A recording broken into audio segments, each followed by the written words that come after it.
Essas sinalizações é o seguinte: naquela época começou a se fazer uma coisa que era realmente, isso é lá do mestrado, aquele de fonoaudiologia, começou a se estudar comportamento do ser humano e as necessidades, os instintos, as frustrações, as motivações, os conflitos.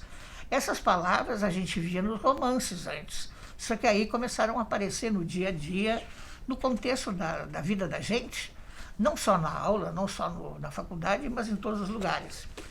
E aí apareceu uma coisa muito interessante. Nós começamos, eu digo o pessoal da universidade, essa coisa, nós começamos a ter necessidade de escrever, de botar no papel, de transmitir aquelas ideias. E nessa transmissão, esse livro aqui foi feito numa das épocas, essas épocas efervescentes, e o nome do livro, a parte, digamos assim, superior, está escrito, no caso aqui, Mito de Zéfiro e Flora. Aí eu coloquei aqui um quadro, agora vem um pouquinho de arte. Esse quadro aqui é um tiepolo. E esse quadro é interessante porque tem umas coisinhas malandras aqui que eu gosto de contar. No caso, essa mulher era Flora e Zéfiro era o vento oeste.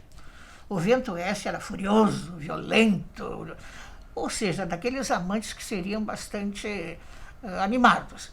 E Flora era delicada, gentil como as flores. E os dois se apaixonaram, só que a Flora, ela tinha que dizer para ele que não ia dar certo, porque ele era muito violento. Tá? E chega um momento onde o Zéfiro entende que o diálogo é necessário, que ele vai ter que escutá-la, que ele vai ter que trocar ideias com ela, que os dois vão ter que se adaptar um ao outro. E existe um momento onde Zéfiro e Flora, dentro da mitologia, ficam juntos. E isso aqui é o seguinte: esses anjinhos que as pessoas veem ao lado, na realidade, as pessoas pensam que são anjinhos, só que na antiga Grécia, eles eram chamados de erotes. Erotes são pequenos seres que, quando um ato sexual terminava, e o ato sexual era satisfatório, era gentil, era gostoso, aquela coisa toda, esses erotes apareciam ao lado desse quadro aqui. Então, por que eu coloquei esse quadro? Porque Flora e Zéfiro conversaram, se amaram, estabeleceram um diálogo, e o nome do meu livro era Diálogo Corporal, e aqui está a capa. Esta capa aqui, ela tem uma situação onde nós temos, lembram que eu tinha colocado para vocês a parte do átomo, da explosão atômica e tudo? Isso aqui é um quadro de Dalí, e esse quadro chama-se, no caso, Cabeça Rafaelesca Estourando. Ele pegou um quadro de Rafael e transformou num quadro, digamos, de uma certa forma, a gente diria arrebentado, mas não. Ele era baseado naquelas coisas que eu coloquei para vocês do átomo. E aqui nós temos uma outra coisa de Dalí. Isto aqui, Dalí, quando olham para os quadros dele, se vocês entenderem Dalí, vocês vão ver que ele é um cara maravilhoso. Se não entenderem, vão achar que ele é completamente fora da casinha. Esse quadro aqui é baseado no tal do átomo. Isto aqui é a mulher dele, e aí ele nomeou este quadro Galateia das Esferas. Então ele pega o rosto dela e atomiza. Isso aqui, para fazer isso aqui que ele fez, ou o cara é um baita pintor, ou não pinta coisa nenhuma. Porque essa Galateia, para fazer o rosto dessa maneira, é impressionante. E ele fez mais quadros sobre ela. Aqui eu coloquei um dos mais suaves, e esse aqui é um dos que eu mais me chama a atenção, é dos mais, vamos colocar assim, violentos, onde ele de novo coloca aquela mulher, a mulher por quem ele tinha uma paixão louca, foi a vida dele, e de uma certa forma, a Galateia das Esferas e o Dalí, para vocês conhecerem, o bigode dele, ele morreu e depois ele foi retirado do túmulo para ser sepultado num grande mausoléu. e o corpo estava, digamos assim, praticamente deteriorado e o bigode continuava inteiro. Então, sinal que o bigode dali tinha o seu valor. E essa mulher chama-se Gala, que foi a paixão da vida dele. Bom, parando um pouquinho agora e indo para umas coisas bem mais técnicas, quando eu tirei essa fotografia aqui, eu tirei da internet, nesse mesmo ano a gente já sabia essas coisas sobre o cérebro. Então, vejam bem, aquilo que estava evoluindo na pintura, estava evoluindo no cérebro, na ciência, e esse quadro aqui, ele mostra, da época essa, já se sabia onde que tinha o lugar da sobrevivência, o que a gente usa para sobreviver, o que a gente usa para automatizar. Por exemplo, quando vocês estão ligando o carro, se tem chave, se abre a porta da casa, automatização. Aqui nesse local aqui, zona da memória, né? Então, dependendo das lesões nessas determinadas zonas, o pessoal já sabia onde trabalhar, quando havia um acidente já se previa os danos. Então, isso aí tudo, se vocês colocarem, com os aparelhos que estavam acontecendo, aparelhos, eu estou falando raio-x e outras coisas, era bem mais possível tratar bem. Então, vejam bem, eu estou andando. Eu já estou dentro da faculdade de medicina, eu já estou lecionando medicina, então eu estou ocupando de tudo isso que eles colocaram. E aí, essa coisa aqui é uma coisa interessante. Você sabe que é João de Barro, né? João de Barro é um bichinho, bonitinho, queridinho, ele faz uma casinha. Na casinha ele bota a namoradinha dele, eles têm os bebezinhos, aquela coisa toda. E todos os Joãos de Barro, que eu já vi, ou que os outros sabem, eles sempre fazem a mesma coisa. Isso é um instinto. Atualmente existe uma discussão bem clara que no homem os instintos praticamente desapareceram. E eles estão sendo, digamos, coordenados pela sociedade. Inclusive o instinto maternal. Isso é uma coisa que quando a gente fala as pessoas ficam um pouco chocadas, mas é uma opinião, não é a minha opinião, é a opinião de uma série de pessoas. Por que não existe instinto maternal? Porque senão não haveria aborto livre e pancartas fazendo, digamos, passeatas, essa coisa toda exigindo aborto livre. Porque a criança, a partir do momento em que ela é 2 células, ela é uma criança. Então, hoje em dia se considera que o instinto maternal também foi passear e eles são, digamos assim, mantidos pela sociedade. Aí aqui, algumas coisas simples. O que é necessidade primária? Fome, sede e sono.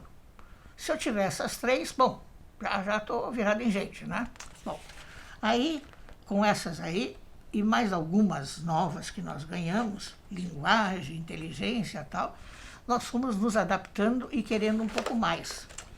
E esse querendo um pouco mais, a questão das pessoas, elas foram evoluindo, e essas pessoas que estão aqui, Maslow, Wanda Horta, essa coisa toda, foram pessoas que foram colocando essas necessidades, esses conflitos, cada um deles transformado em uma realidade.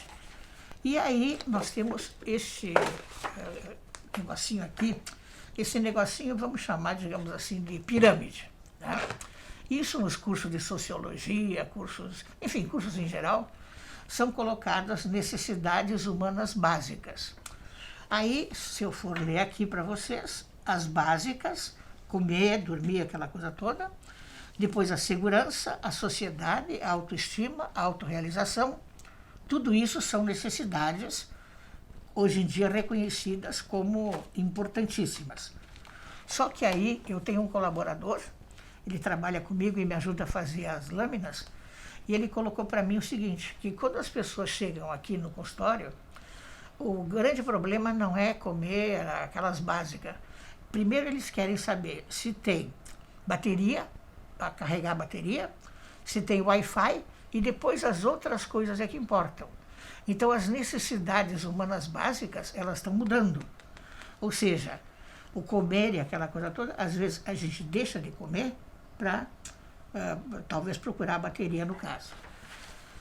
E a tal das necessidades humanas secundárias. Bom, fome.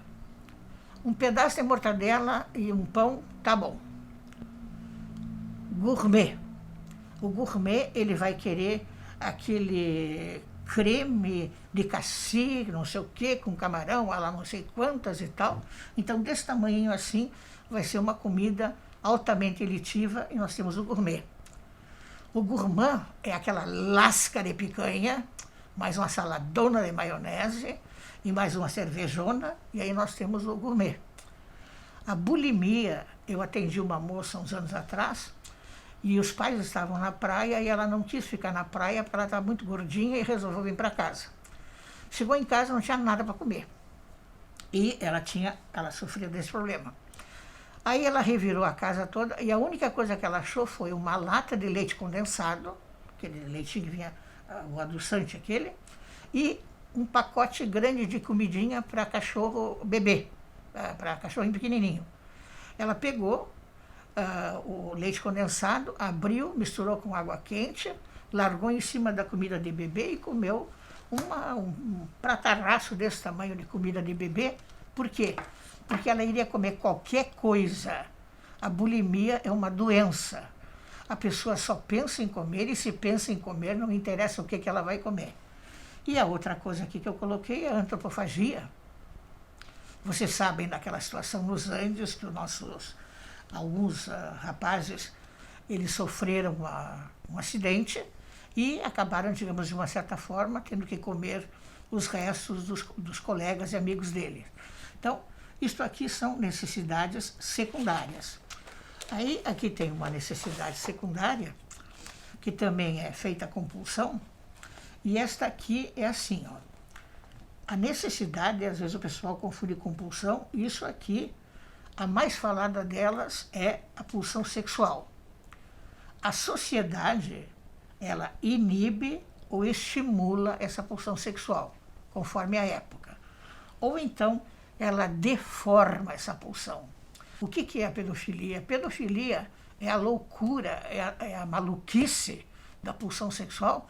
E um detalhe interessante, eu falei de pedofilia, e se vocês observarem nas notícias, estão aparecendo muitos casos de senhoras idosas que roubam as casas e acham as senhoras estupradas.